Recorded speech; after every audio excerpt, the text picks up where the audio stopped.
যোৰহাট তৰাজান মহিলা প্ৰতিভা চৰাৰ উদ্যোগত বস্ত্ৰ বিতৰণ কাৰ্যসূচী সম্পন্ন।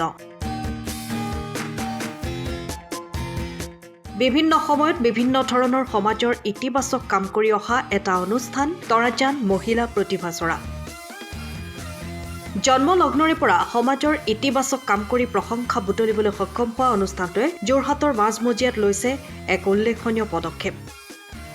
বুধবাৰে অনুষ্ঠানটোৰ সদস্যসকলে ব্যৱহাৰৰ উপযোগী বস্ত্ৰ বিতৰণ কৰে।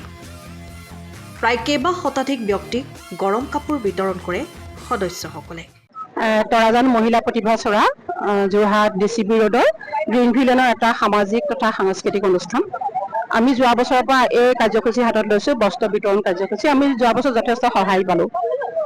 যোৱা বছৰ আমি 500ৰো অধিক মানুহক আমি কাপোৰ বিলাইছোঁ। এইবাৰো এইখিনি আমি হাতত লৈছোঁ। বৰ্তমান আমাৰ 15 মিনিট হোৱাও নাই, এতিয়ালৈকে আমাৰ 30তকৈও অধিক লোকে আমাৰ পৰা কাপোৰ সংগ্ৰহ কৰিছে। আমাৰ অনুষ্ঠানটো মূলত সামাজিক সাংস্কৃতিক অনুষ্ঠান। সেইকাৰণে আমি এনেকুৱা কিছু পদক্ষেপ হাতত লৈছোঁ। মহিলা অনুষ্ঠান ভৱিষ্যতেও সকলোৰ পৰা এনেদৰে সহযোগিতা পাম বুলি আশা কৰিছোঁ। আৰু আমি আজি 500ৰ ওপৰত হ'ব বুলি আশা কৰিছোঁ। আমি 500ৰ ওপৰত হ'ব। এতিয়া আমাৰ 15 মিনিটো হোৱা নাই, আমাৰ 30ৰ ওপৰত নিছে, 30জনৰ ওপৰত নিছে। আৰু থাকিম, আজি দিনটো থাকিম।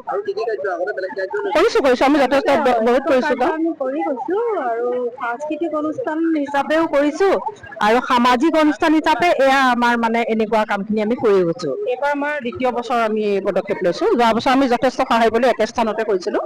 আমি বহুত সহায় পালোঁ ৰাইজৰ পৰা। সময়ৰ খবৰ সময়ত পাবলৈ ফ'ল' কৰক টাইম অফ আছাম।